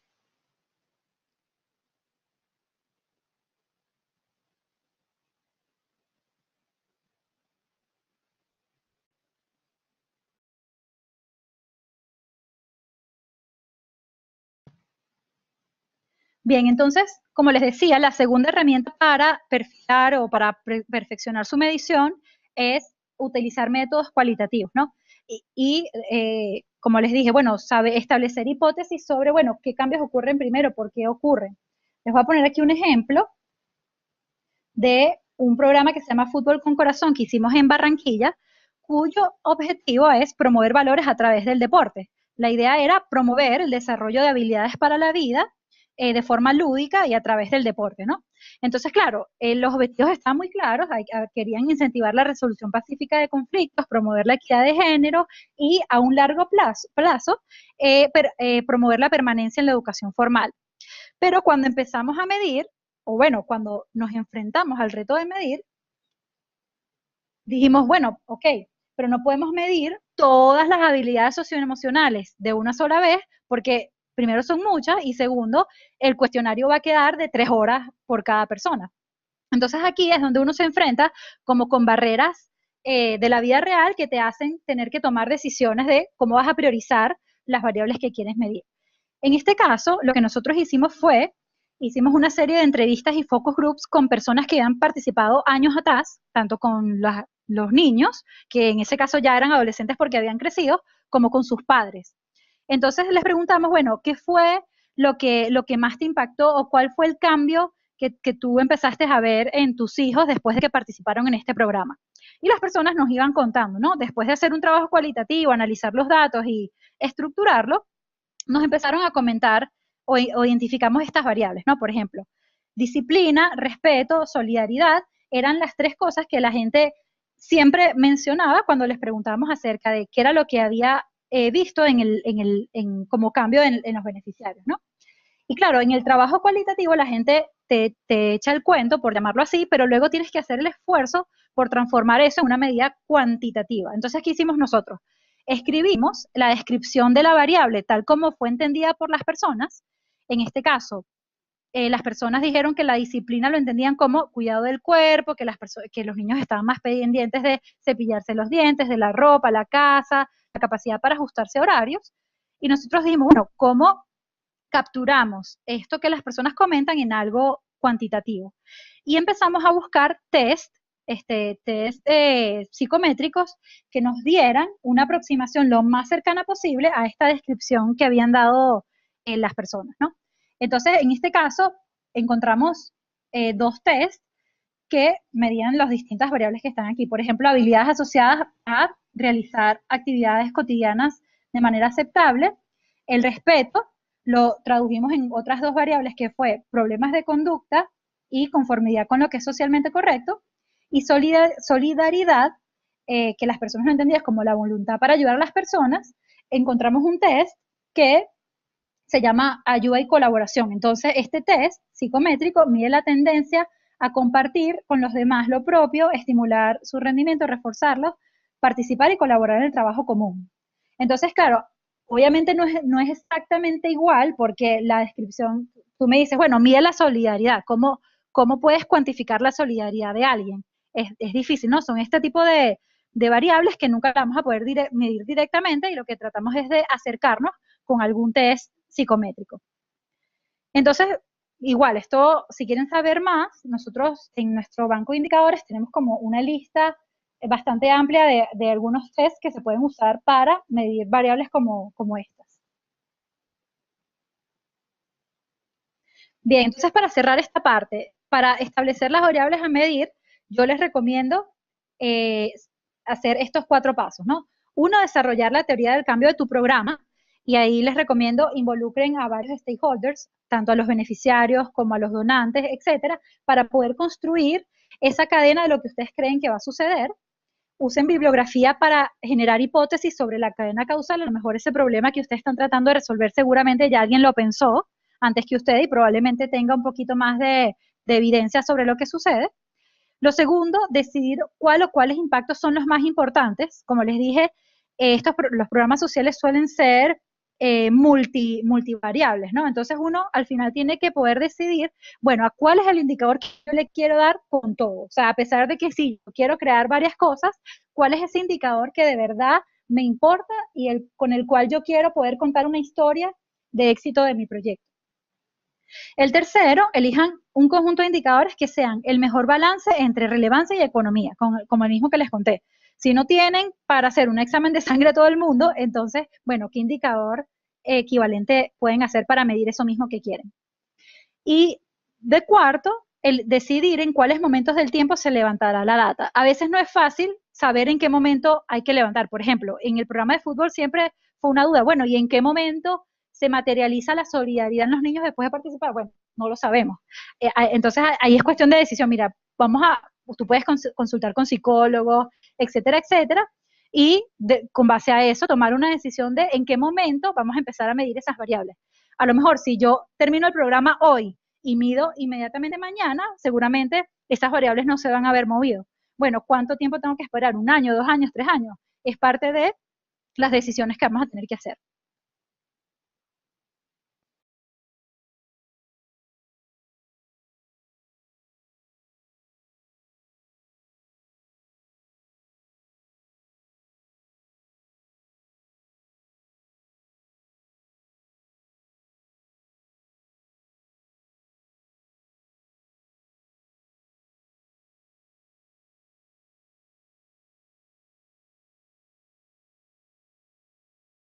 Bien.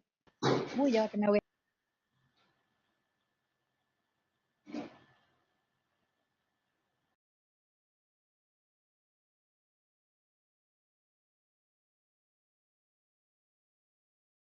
Bien, la siguiente parte,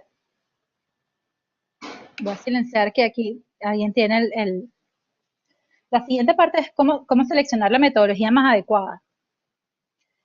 Aquí les pongo distintos tipos de metodología que hay para medir, que van, lo que está más arriba es la evaluación aleatoria o experimental, que es vamos a decir, el máximo nivel de rigurosidad que podemos tener, pero cuando no lo podemos lograr, hay otras alternativas para hacerlo. El matching es lo que les comentaba de que por cada persona del grupo tratado yo voy a conseguir un par similar. Luego hay otra metodología que es diferencias en diferencias, que yo mido antes y después, tanto a participantes como no participantes, y comparo el cambio, ¿no? Diferencia simple es medir solo después a participantes versus no participantes, y pre y post, que es solo a los participantes antes y después. Obviamente pre y post tienen muchas deficiencias porque, como les dije, no puedes saber qué pasó sin tu programa. Aquí me preguntan en el chat, ¿cómo medir el bienestar emocional logrado por terapia psicológica? Bien, eso se puede hacer. Si quieren, de hecho, parte de otros webinars que nosotros vamos a tener tiene que ver ya con meternos un poco más adentro de cómo medir este tipo de variables o cómo plantear la evaluación. Entonces, si quieres, Lelis, estate atenta de la información que vamos a estar publicando. O también escríbenos si tienes como alguna duda en particular.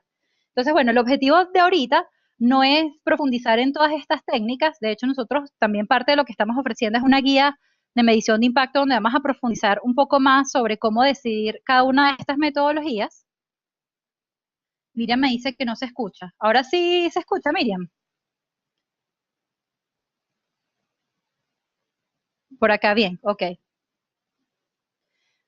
Bien, Minerva nos pregunta cómo definir que esos impactos son atribuibles a mi intervención. La forma de saber que es atribuible a tu intervención tiene que ver con la metodología que vas a usar, justamente. Si tú quieres demostrarlo así tal cual con tanta rigurosidad como se prueba la efectividad de una medicina, lo que tienes que hacer es una evaluación aleatoria. En la medida que vayas relajando hacia abajo, vas a tener menos elementos de prueba que confirmen que esos resultados se deben a tu programa. Obviamente, si haces un pre y post, no vas a tener ningún argumento para decir que efectivamente ese impacto es atribuible a tu programa. Pero si haces una evaluación aleatoria, sí. Stakeholders son todos los grupos de interés que tienen que ver con tu proyecto, desde donantes, proveedores, clientes, beneficiarios, etcétera. Muy bien. Bien, entonces, esto me lo preguntaron en una clase pasada, que es cuál es la diferencia entre matching y diferencia simple. Y la diferencia es que matching genera un grupo de control similar al grupo de tratado en términos de variables observables, mientras que la diferencia simple compara grupos que no necesariamente son similares. Es decir, yo lo comparo con otro grupo, con otra escuela, pero no chequeo que efectivamente cumple con todas las características del grupo que sí está recibiendo la intervención. Y les coloco algunas cosas que hay que tomar en cuenta para saber qué metodología vamos a usar, ¿no? La primera, igual que cuando vamos a medir, es saber para qué se quiere evaluar. Si quiero replicar esto y convencer a los políticos de que hagan una política pública con mi programa, por supuesto que voy a tener que irme con las metodologías más rigurosas. ¿En qué momento del programa estamos? También es un buen criterio para saber qué metodología usar. Por ejemplo, si estamos comenzando un programa distinto, innovador, todavía estamos ajustando ciertas piezas en nuestro programa, probablemente no sea el momento de hacer una evaluación aleatoria, porque no vas a saber si es que, o sea, si te da negativo o te da cero, no vas a saber si es que el programa no tuvo impacto o que todavía estabas en esa curva de aprendizaje logrando que tu programa se ejecutara bien. El nivel de influencia del cambio del programa también es un criterio para saber qué tipo de metodología usar, porque, por ejemplo, con evaluaciones aleatorias vas a tener que seleccionar el grupo que va a recibir el programa de forma aleatoria, al azar. Entonces, si no tienes la capacidad de influir en cómo estas personas ingresan al programa, probablemente ya tú descartas hacer algo como eso. Y bueno, y finalmente la factibilidad técnica, que tiene que ver con disponibilidad de datos, y bueno, y la esencia así del programa. Entonces aquí le coloco algunas cosas que ustedes necesitarían para distintas metodologías, que les pongo tres, ¿no? Para la evaluación aleatoria necesitan tener la capacidad de elegir al grupo de control de forma aleatoria, ¿no? Como les dice, un sorteo, lanzar una moneda, asignarle a cada uno un número aleatorio, etcétera. Y normalmente se necesitan muestras grandes para poder observar los efectos. Entonces, ¿qué quiere decir muestras grandes? Esto no es una regla, pero para que tengan una idea del orden de magnitud, ¿no? Entre 500 o 2000 beneficiarios para poder observar pequeños cambios, sobre todo cuando estoy hablando de habilidades socioemocionales o estas cosas que tienen cambios muy pequeñitos, ¿no? Esto, como les dije, este número de cuál es el tamaño de muestra se tiene que hacer aparte, pero se los pongo como referencias para que vean ustedes más o menos cuál es el orden de magnitud del tamaño de muestra que se usa para este tipo de programas. Para el matching, ustedes van a necesitar, a pesar de que es uno de los más fáciles porque es la menos invasiva en cuanto al grupo y a quién participa y quién no, necesitas bases de datos con mucha información. O sea, necesitas bases de datos de los participantes con toda la información que te va a servir para hacer el match, y además necesitas esa misma información de los no participantes. Entonces, a veces no es tan fácil conseguir, quizás es fácil conseguir la de los participantes, pero la de los no participantes puede que sea un poquito más difícil. Entonces, si cumples con las dos cosas, si puedes conseguir una base de datos, incluso de gente que no participa, tienes un muy buen escenario para hacer un matching. Y debes tener en cuenta que vas a tener que medir a esas mismas personas, tanto del grupo de control como de tratamiento, antes y después del programa. Entonces, también hay que ver si estás en la capacidad de hacer esa medición. Y diferencias e indiferencias, tienes que tener información de las variables antes y después del programa, igual para el grupo de control y para el grupo de tratamiento. O sea que casi que no se van a salvar del grupo de control. Aquí Alejandra me hace una pregunta. Si tu programa impacta en un grupo pequeño, ¿no se puede manejar por porcentaje de participación? En cuanto a qué, perdón, al grupo o la muestra. Si quieres aclárame un poquito, Alejandra. Sí, el pre y post contradice lo del contrafactual, exactamente. Pero la verdad es que mucha gente aplica esa técnica en la vida real, ¿no? Entonces, por eso es que lo ponemos ahí solo para identificarlo, pero en ningún momento lo recomendamos. De hecho, tratamos en la medida de lo posible de que esa no sea la elegida. Ahora, si tú hiciste todo el esfuerzo por buscar el grupo de control y de verdad no lo pudiste conseguir, no lo pudiste medir, bueno, no, es mejor quizás que midas pre y post y por lo menos te establezcas hipótesis sobre lo que sucede en tu grupo de beneficiarios, ¿no? Ajá, entonces, y si quieres explícame un poquito más lo de impactar un grupo pequeño, pero voy a ir avanzando un poquito más para no retrasarme. Entonces, aquí hay otra consulta para que se despierten y no se me duerman. En la siguiente pregunta, ¿cuál es la ventaja clave de las evaluaciones aleatorias? Que fue una pregunta que hicieron por ahí. Les voy a poner las opciones para que participen. Entonces sería, la primera, después de implementar el programa con la evaluación, o sea, estamos viendo cuál es la ventaja clave de las evaluaciones aleatorias. Uno, después de implementar el programa, cualquier diferencia que surja entre los grupos de tratamiento y control se puede atribuir a características innatas del grupo tratado. O dos, después de implementar el programa, cualquier diferencia que surja entre los grupos de control y tratamiento se puede atribuir al programa. Tres, la intervención siempre tendrá un efecto positivo si hacemos evaluaciones aleatorias. O cuatro, el resultado del grupo tratado siempre será mejor que el del grupo de control si hacemos evaluaciones aleatorias. Entonces les dejo para que participen.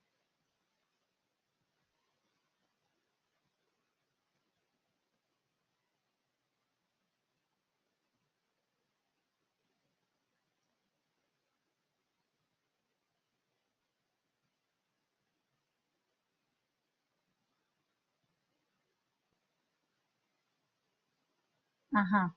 Vamos a ver cómo van participando. ¿Todos ven las opciones en su pantalla? La opción 1, 2, 3 y 4.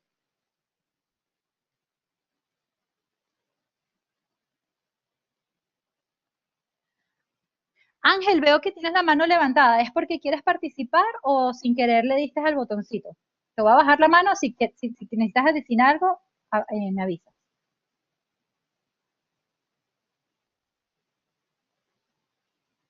Ajá, faltan como 50 personas por participar.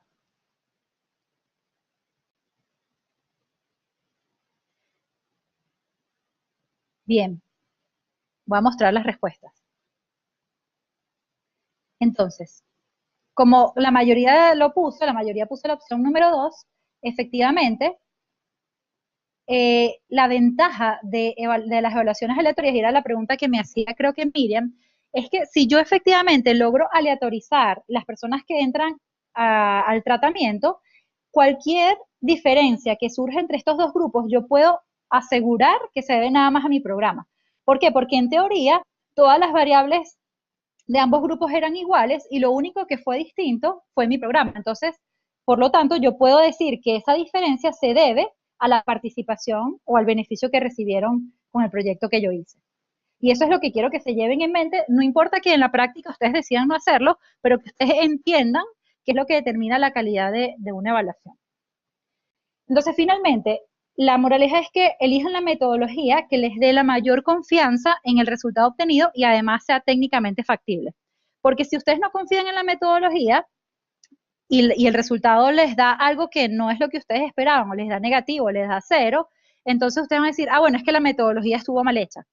Para que no lleguen hasta ahí, porque igual es un esfuerzo en tiempo, en dinero, en muchas cosas, entonces traten de que de antemano esa metodología que ustedes estén usando, ustedes confíen en que de verdad es buena.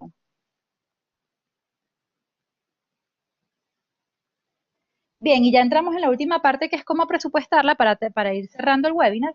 Y básicamente el presupuesto de una medición depende de las características, obviamente, del proyecto y sobre todo de la data existente. En países más desarrollados que generan más data, las evaluaciones podrían ser menos costosas porque ya hay mucha data que se levanta y no la tengo que levantar yo. Gran parte de lo que hace costosa una evaluación es el costo de recoger los datos. Entonces, primero, piensen en que, o sea, cuando estén empezando a presupuestar, hacer una evaluación sobre qué data está disponible, qué institución o encuesta o prueba que ya se haga que levante información que requerimos. Y lo importante es que se levante tanto para el grupo de control como para el grupo de tratamiento. Entonces, lo ideal es que ustedes piensen en todos los rubros que necesitan invertir en una evaluación, desde el diseño y cálculos de poder, que normalmente son honorarios profesionales que podrían pagárselos a alguien si ustedes no manejan este contenido, hasta el diseño de cuestionarios, que también es algo que lo pueden contratar, y la parte más costosa, como les dije, que incluso expertos dicen que llega a ser hasta el 53%, aquí hay un error, que es hasta el 53% de la medición, que es todo lo que tiene que ver con impresión, transcripción de las encuestas, control de calidad, capacitación del personal que va a estar a cargo de recoger los datos y la coordinación que no es menor. Y finalmente, bueno, ¿cuánto quieren invertir ustedes en comunicar y diseminar los resultados que van a obtener de esa evaluación? Nuevamente en el portal del BID, si ustedes se meten en la parte de plantillas, van a encontrar una plantilla en Excel que ustedes van a poder modificar, donde, bueno, en teoría pueden jugar con eso y calcular el presupuesto. La verdad es que es bastante extensa, pero bueno, a lo mejor les puedo dar una idea de cómo comenzar a presupuestar su evaluación. También tienen otras plantillas de diseño y una lista de verificación para la evaluación de impacto. Bien, si tienen que presupuestar una medición y todavía no tienen cómo cotizar, no tienen idea de qué van a meter, no tienen idea de la metodología, un buen punto de partida es como un porcentaje total del proyecto y se estima entre 3 y 10% del proyecto. Esto no es una regla ni es algo, simplemente como parte de la experiencia, es bueno, es preferible que ustedes reserven una parte del presupuesto para medición a que no pongan nada, ¿sí? Obviamente lo ideal es que ustedes piensen en la metodología y vayan cotizando cada rubro, pero si no lo pueden hacer, igual destinen una parte del presupuesto para la medición. Bien, ya para cerrar y para que puedan retirarse a hacer otras cositas, vamos a recapitular todo lo que vimos hoy. En cuanto a qué es medición, recuerden que el reto es mostrar qué hubiese pasado sin el programa. Y en cuanto a qué no es evaluación de impacto, recordemos que monitoreo y evaluación no son lo mismo, a pesar de que se complementan, por supuesto. La evaluación de impacto ideal es aquella que tiene grupo de control, medición antes y después y selección aleatoria de los participantes. Si no se puede cumplir eso, obviamente uno va relajando la metodología. Y en la teoría del cambio, lo importante es la cadena de lo que creemos que debe suceder para lograr nuestro impacto, que como es una teoría y pueden haber distintas teorías, hay que validarla en la práctica. En la parte de los indicadores y variables, como ya les comenté, elijan una combinación de indicadores que sean claros, económicos y relevantes. Y en cuanto a la medición, piensen en la medición desde que se está diseñando el proyecto. No es que si ya se hizo no se puede hacer, pero van a tener mejores resultados si lo hacen desde el inicio. Entonces, bueno, no vimos hoy, pero es importante, lo vamos a estar haciendo en otros webinars, es cómo calcular el tamaño de la muestra, el tema del análisis de los datos, cómo garantizar calidad de los datos y el diseño de encuestas o cuestionarios. Entonces, bueno, si les gustó y quieren avanzar con nosotros como parte de la campaña de crowdfunding, nosotros estamos ofreciendo las siguientes recompensas para las organizaciones que aporten durante la campaña.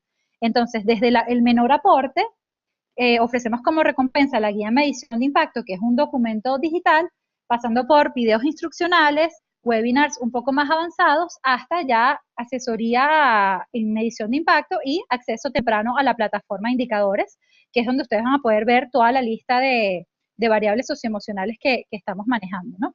Entonces, les dejo esto por aquí. Estamos a la orden para lo que necesiten. Pueden escribirme con confianza si tienen alguna duda sobre metodología, si quieren más material. También les invito a que estén atentos a nuestras redes sociales porque vamos a estar publicando beneficios por allí. Y recuerden el concurso para que se ganen una hora de asesoría. Entonces, bueno, muchísimas gracias. Ahorita les dejo un espacio de preguntas para que me puedan hacer todas las preguntas que quieran. Como me preguntaban por ahí, la grabación de este webinar va a estar disponible, se lo vamos a mandar por correo y la presentación también. Así que, bueno, quedamos a la orden y ahorita les doy la palabra para que me puedan hacer todas las preguntas que quieran.